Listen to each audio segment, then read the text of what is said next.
Good morning. Welcome to my YouTube channel career point में आपका स्वागत है। आज हम लोग पढ़ेंगे कूलाम की सीमाएं। इससे पहले हमने पढ़ा था कूलाम के नियम। कूलाम के नियम में हमने क्या पढ़ा था कि यदि मेरे पास दो स्थिर बिंदु आवेश है, ये मेरे पास एक Q1 है और दूसरा क्या है Q2 है।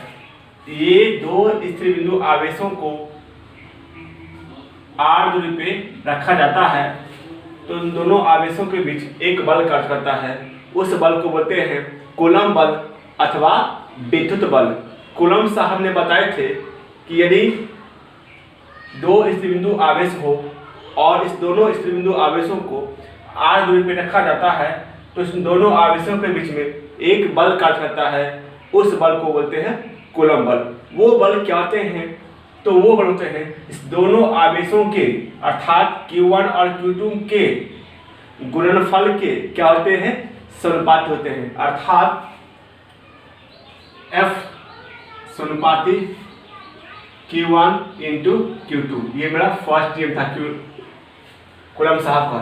सेकंड बताए थे इस दोनों आवेशों के बीच की दूरी Q1 और Q2 का जो बीच का जो डिस्टेंस है वो क्या है? R है। तो दोनों आवेशों के बीच की दूरी के वर्ग के क्या होंगे? व्युत्क्रमानुपाती होते हैं। अर्थात F समानुपाती 1/r²। इसको मान लेंगे समीकरण 2।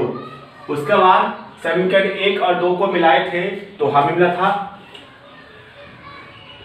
F समानुपाती Q1 इंटू Q2/r²। यहाँ पे ये किसका सम है? समानुपाती का। और इसको हटाने के लिए इसके स्थान पर एक हम क्या लेंगे? कांस्टेंट लेंगे। अर्थात F बराबर के Q1 टू Q2/r²। देखिए यहाँ पे क्या था? समानुपाती चिन्ह। इसको हटाए तो इसके स्थान पे हमने क्या लिया? के लिया। जहाँ पे के क्या है? एक समानुपाती नियतांक है। और जब के का जो प्रयोग मान होता है वो होता है आपका F बराबर 1/4πε0 Q1 इंटू Q2/r²। ये मेरा कूलम का नियम था। क्या था? F बराबर 1/4πε0 Q1 Q2/r²। अर्थात पिछले वीडियो में हमने पढ़ा था कूलम के नियम। इस वीडियो में हम लोग पढ़ेंगे कूलम के नियम की सीमाएं। ये आपका लेक्चर नंबर 4 है। चलिए, ये फर्स्ट यूनिट आपको फर्स्ट पार्ट का है, वो विद्युत आवेश और विद्युत क्षेत्र का है। चलिए आगे जानते हैं कि कूलम की नियम की सीमाएं कौन कौन से हैं। अर्थात कूलम साहब ने दो स्थिर बिंदु आवेशों के बीच में जो बल लगता है उस बल को कौन कौन से लिमिटेशन है, कौन कौन सी सीमाएं, अर्थात कहाँ कहाँ कूलम के नियम काम करता है, कूलम के नियम की सीमाएं कहाँ तक सत्य होता है। आइए हम लोग जानते हैं।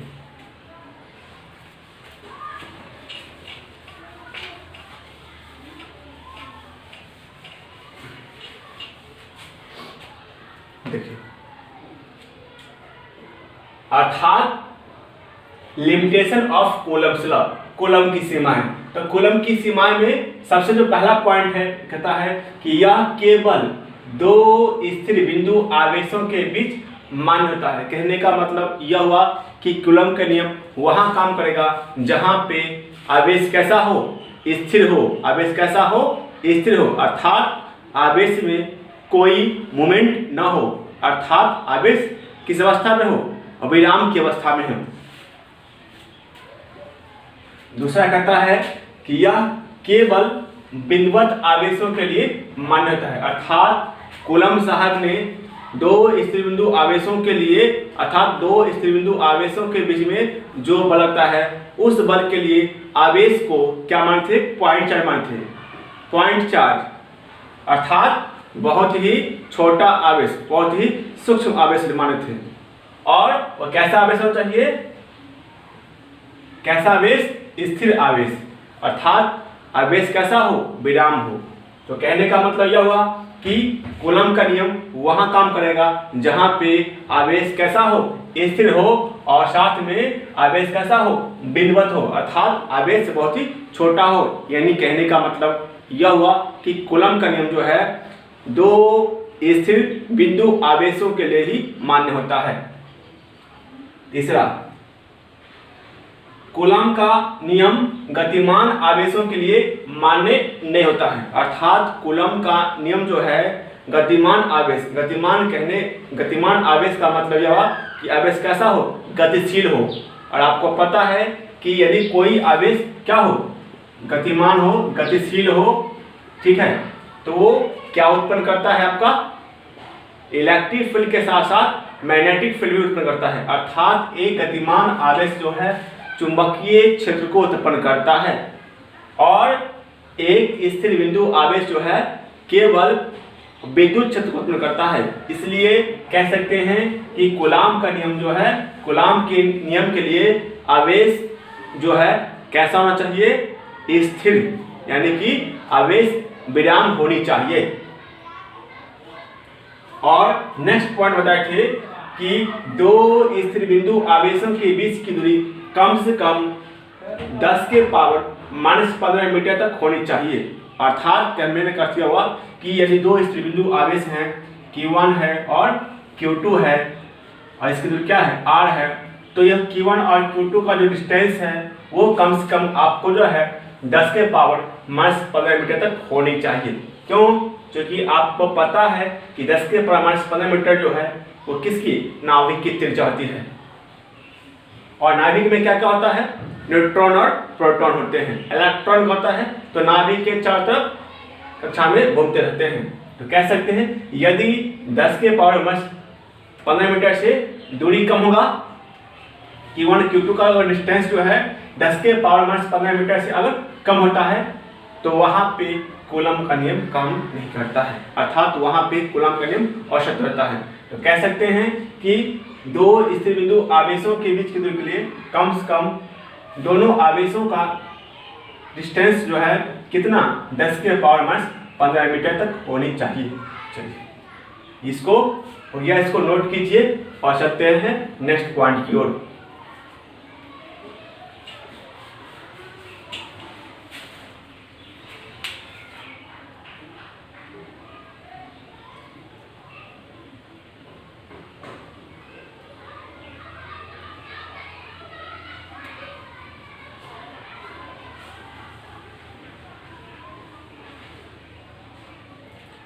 ये हो गया नोट। चलिए चलते हैं नेक्स्ट पॉइंट की ओर। नेक्स्ट पॉइंट जो हम लोग पढ़ेंगे कि कूलम के नियम को वेक्टर फॉर्म में किस प्रकार लिख सकते हैं। आइए हम लोग चलते हैं नेक्स्ट पॉइंट की ओर कि कूलम के नियम को वेक्टर फॉर्म में किस प्रकार लिखा जा सकता है। ये नोट हो गया इसको। नेक्स्ट पॉइंट पढ़ेंगे कि कूलम के नियम को सदिश रूप में किस प्रकार निरूपित कर सकते हैं। अर्थात लिख सकते हैं इसको ऐसे, कूलम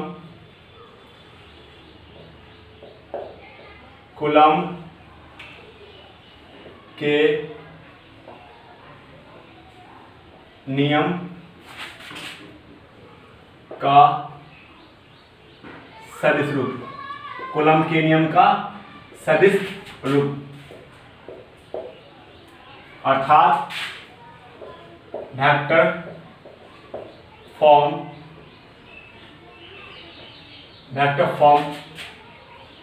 ऑफ कूलम्स लॉ।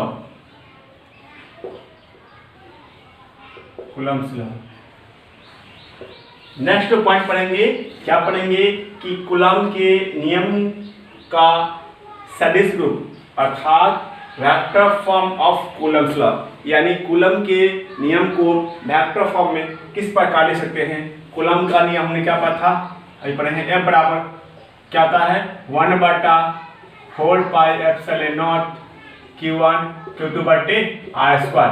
ये मेरा कूलम का नियम है। आपको पता है कि बल कौन सा राशि है, सदिश राशि है, और आपको पता है कि सदिश में परिमाण के साथ साथ क्या चाहिए, दिशा। तो आइए हम लोग चलते हैं कि कूलम के नियम को वेक्टर फॉर्म में किस प्रकार लिखा जा सकता है। कूलम को वेक्टर फॉर्म में लिखने के लिए सबसे पहले हम लोग क्या करेंगे, दो एक्सिस लेंगे, एक लेंगे एक्स अक्ष,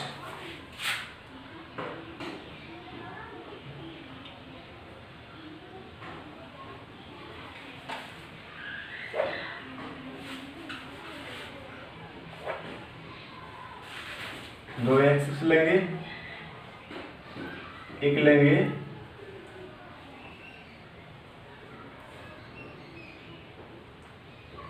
क्या लेंगे एक्स अक्ष, उसका क्या लेंगे वाई अक्ष।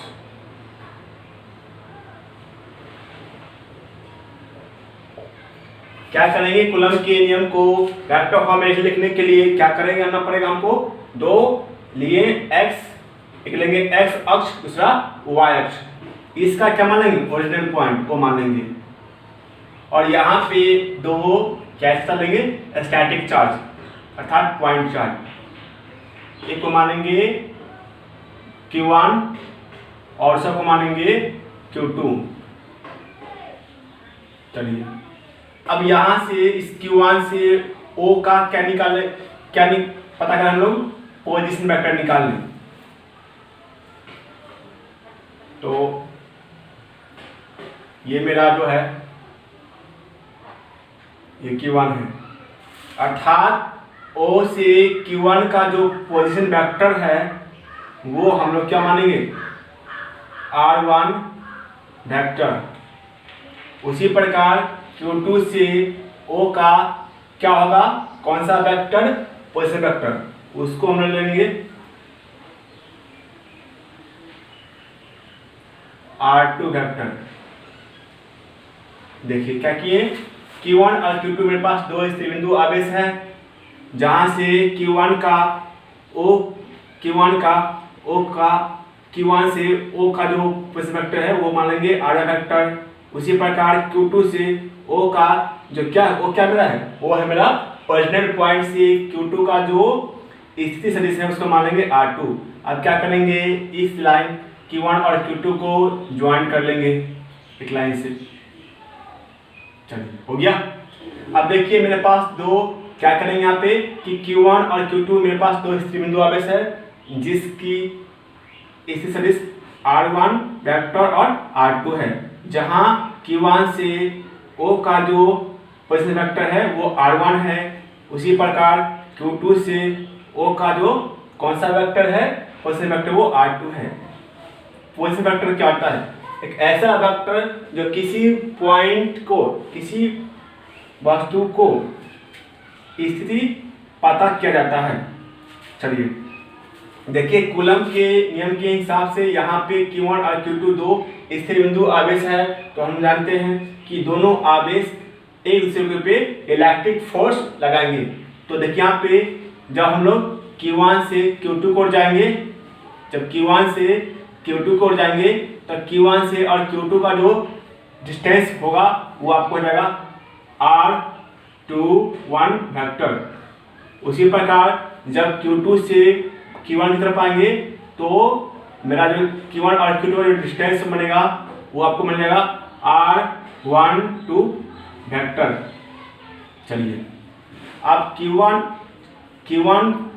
का बल कहाँ लगेगा, Q2 पे, तब कि जब Q1 का बल Q2 पे लगा तो Q1 के द्वारा Q2 पर लगने वाले बल की जो दिशा होगी वो, इसको मैं ऐसे लिखेंगे, क्या हो जाएगा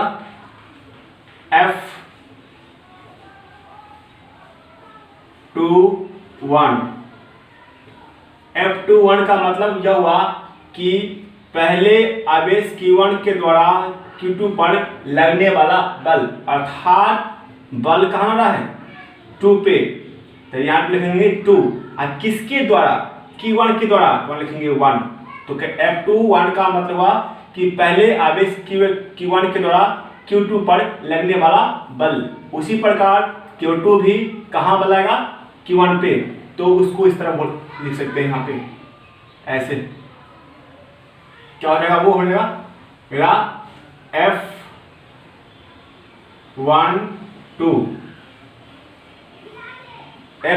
का मतलब क्या कि Q2 कहाँ लग रहा है Q1 पे, और आपको पता है कि यहाँ पे दोनों आवेश क्या है, समान आवेश है, और आपको पता है कि समान आवेश के बीच में हमेशा क्या होता है, और विकर्षण होता है, अर्थात दो समान आवेशों के बीच हमेशा क्या होगा, विकर्षण। तो यहाँ पे धनावेश, यहाँ पे धनावेश, तो दोनों इसको क्या करेगा, रिपेल करेगा, अर्थात दोनों आवेश एक दूसरे को रिपेल और विकर्षण होगा। चलिए अब चलेंगे, लिखेंगे यहाँ पे क्या लिखेंगे कि Q1 के द्वारा Q2 पर लगने वाला बल, Q1 के द्वारा Q2 पर लगने वाला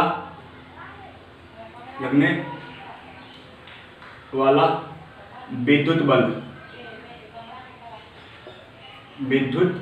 बल क्या कि Q1 के द्वारा Q2 पर लगने वाला कौन सा बल, विद्युत बल, वो क्या लेंगे हम लोग, F लेंगे, F21 अर्थात Q1 के द्वारा Q2 पर लगने वाला कौन सा बल, इलेक्ट्रिक फोर्स। तो F21, 2 मतलब दूसरा, 1 मतलब पहला, अर्थात पहले आवेश के द्वारा दूसरे आवेश पे लगने वाला इलेक्ट्रिक बल क्या हो जाएगा, आपने पढ़ा 1/4 pi epsilon not into Q1 into Q2 R²। चलिए ये होता है, देखिए यहाँ पे हम Q1 से कहाँ गए हैं, Q2 की ओर, जब Q1 से Q2 को जाएंगे तब Q1 और Q2 का जो डिस्टेंस माना होगा तो क्या रहेगा, R21 वेक्टर।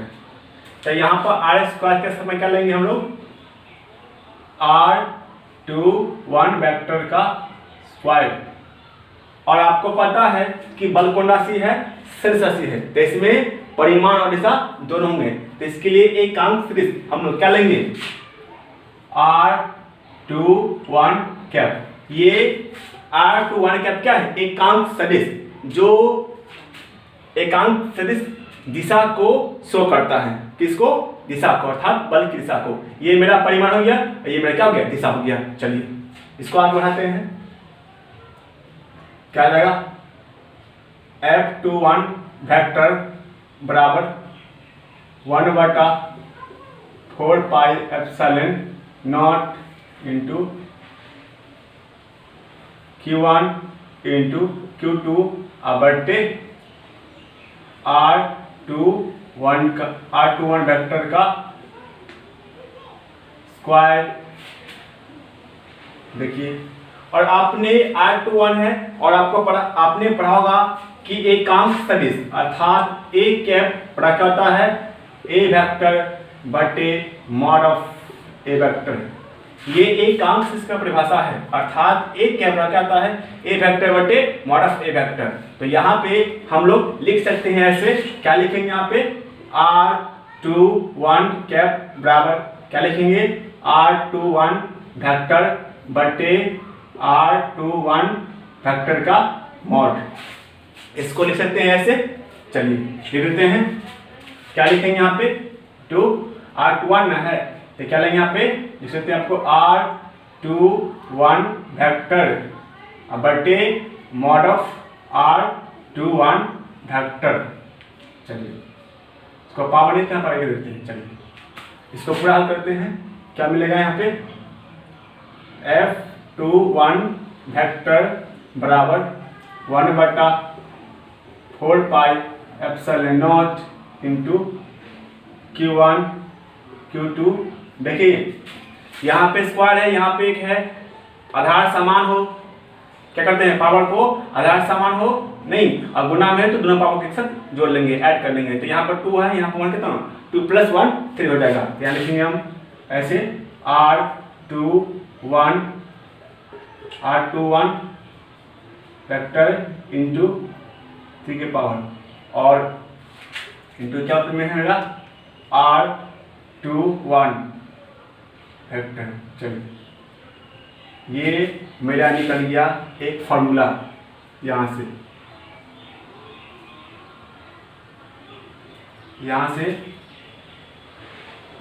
निकल गया एक मेरा फार्मूला। इसको यहाँ से एक फार्मूला निकल गया। चलिए यहाँ से मेरा निकल गया फार्मूला, ठीक है, इसको मान लें। चलिए इसके आगे भी हम लोग बढ़ा सकते हैं। क्या करेंगे, इसके आगे बढ़ाने के लिए हम लोग क्या करते हैं, चलिए इसको आगे बढ़ाते हैं। क्या लेंगे यहाँ पे,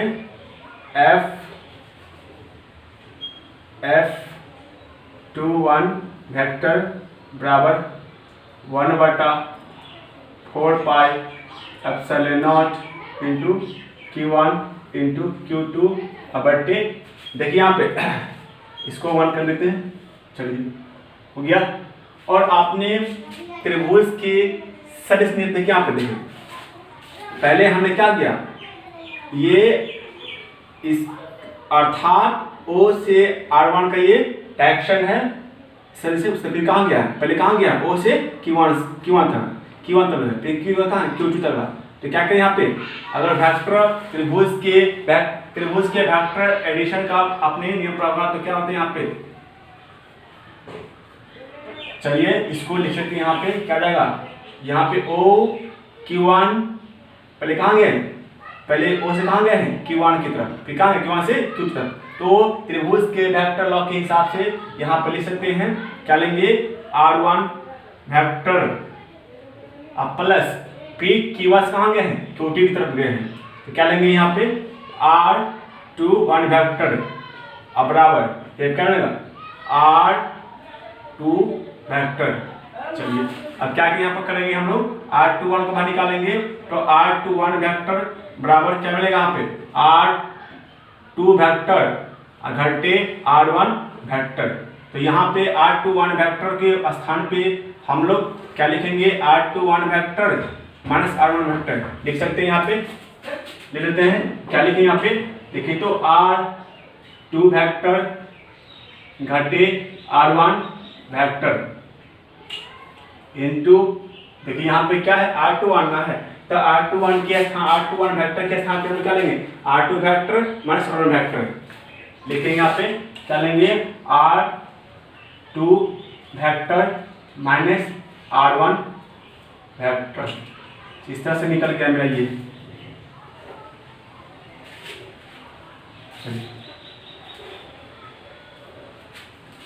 इस तरह से निकल गया। इस तरह से हमने क्या निकाला कि Q1 के द्वारा Q2 पर लगने वाला इलेक्ट्रिक फोर्स क्या हो जाएगा, अर्थात F21 वेक्टर होगा 1/4πε0 Q1 Q2 बटे R2 vector minus R1 vector का मॉड इनटू यहाँ पे क्या हो जाएगा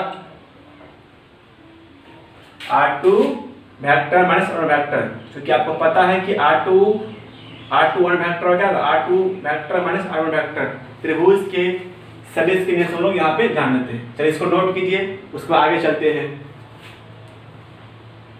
इसको नोट कीजिए अच्छा से।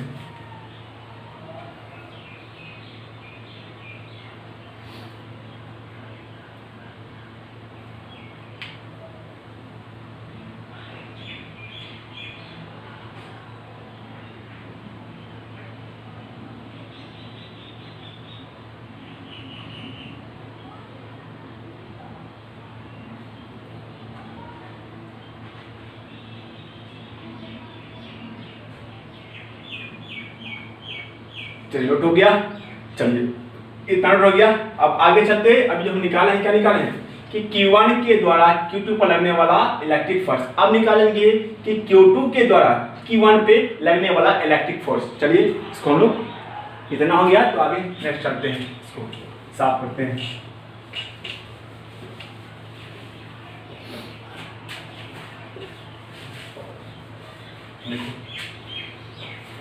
जिस प्रकार Q1 जो है Q2 पे बल लगाया है F21, उसी प्रकार Q2 भी Q1 पे जो बल लगाएंगे वो F1 को लगाएंगे।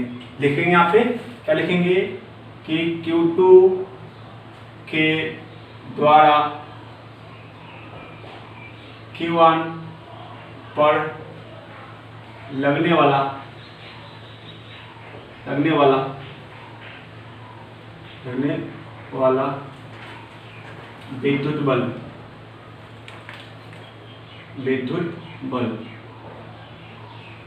चलिए निकालते हैं। देखिए इस प्रकार Q1 जो है Q2 पे बल लगाया था, उसी प्रकार Q2 भी Q1 पे बल लगाएगा, क्योंकि समान परिमाण है, परिमाण में समान है, और आपको पता है कि समान परिमाण भी है और समान आवेश भी है, तो दो समान आवेश को हमेशा क्या रिपल्सन होगा, ये इसको रिपल करेगा, ये इसको रिपल करेगा। चलिए चलते हैं यहाँ पे। तो क्या लेंगे, Q2 के द्वारा Q1 पे लगने वाला बल, तो बल की जो दिशा हो इस फॉर्म में, अर्थात लेंगे F12 लेंगे। क्या लेंगे,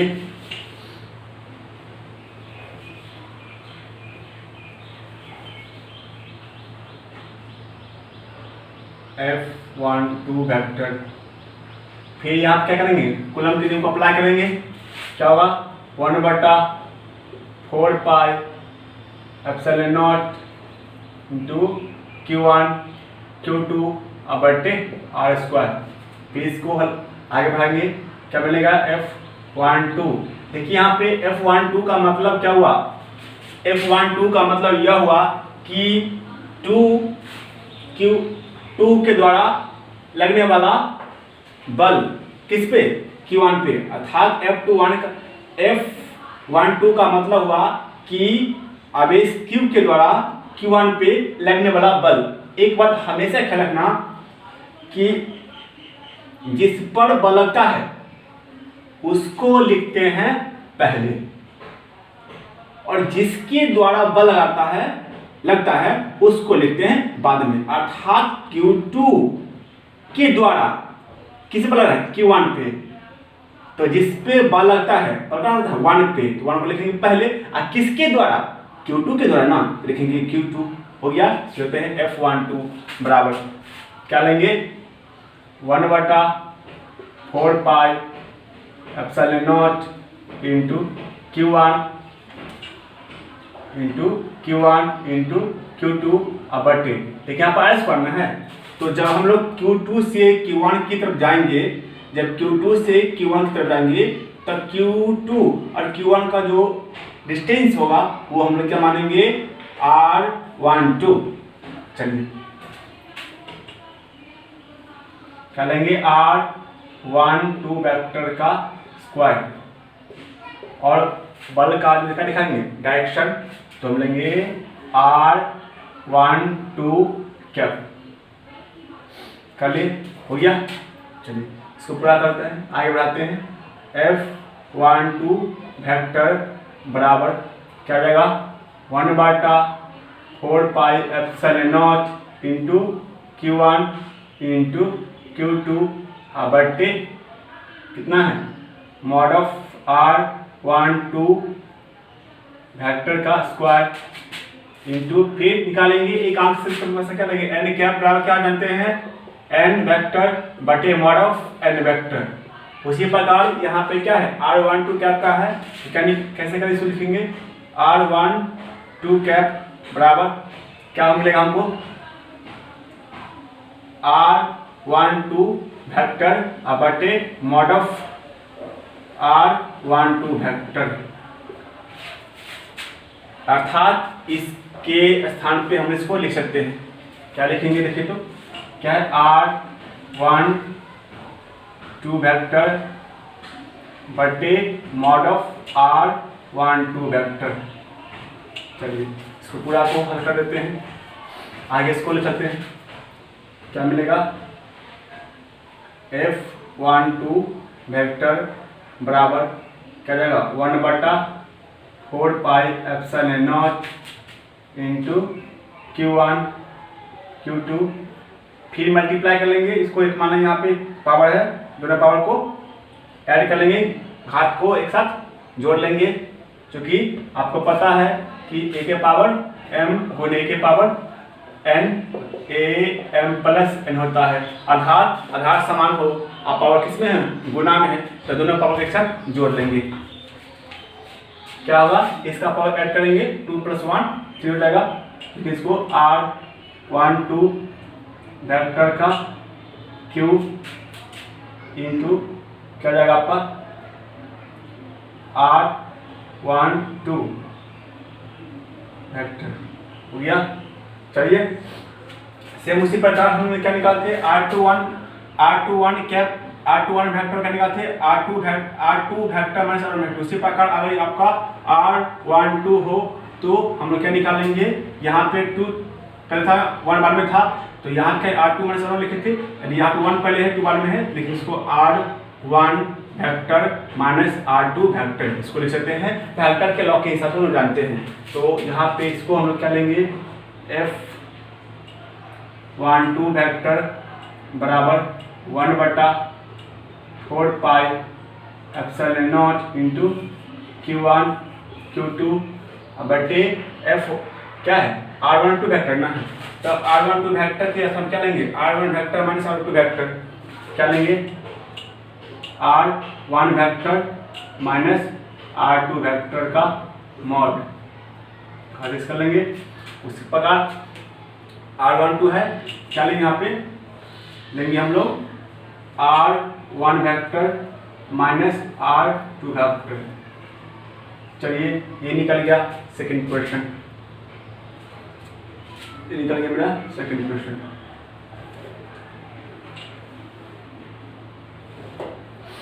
चलिए इसको नोट कीजिए और देखिए यहाँ पे एक बार कि यहाँ देखो Q1 और Q2 को जो बल लगा रहा है Q1 के द्वारा Q2 को जो बल लगता है वो क्या लगेगा F21। लिख सकते हैं ऐसे F21 वेक्टर और बराबर क्या लिखेंगे, देखिए कि Q1 की तरह कहाँ लगा है Q2 पे वो F21 लिखेंगे यहाँ पे F21 वेक्टर बराबर अब Q2 की तरह बल कहाँ है Q1 पे तो ये क्या लगेगा F12 वेक्टर लेंगे F12 वेक्टर। देखिए परिमाण में क्या है समान है लेकिन दिशा में क्या है विपरीत है, तो यहाँ पे किसका साइन लेंगे माइनस का। चलिए इसको आगे नोट कर लीजिए। तो कह सकते हैं कि आपका जो है कूलम के नियम जो है न्यूटन के थर्ड नियम का पालन करता है। चलिए इसको अच्छा से नोट कीजिए।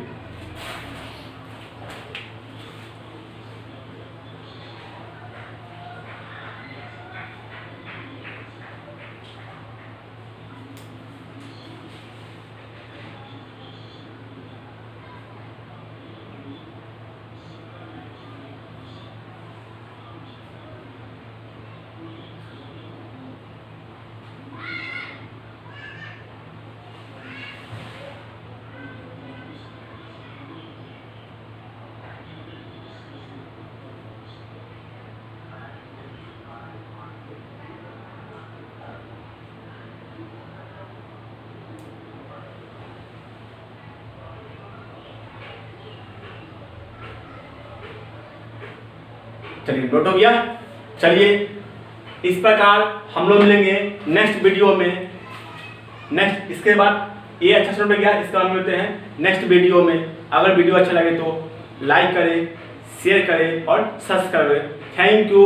और आज हमने क्या पढ़ा था, एक बार इसको अच्छा से बोल लेते हैं। हमने क्या पढ़ा आज हमने पढ़ा था कूलम की सीमाएं और कूलम के नियम को वेक्टर फॉर्म में किस प्रकार लिखा जा सकता है। मिलते हैं नेक्स्ट वीडियो में। Thank you.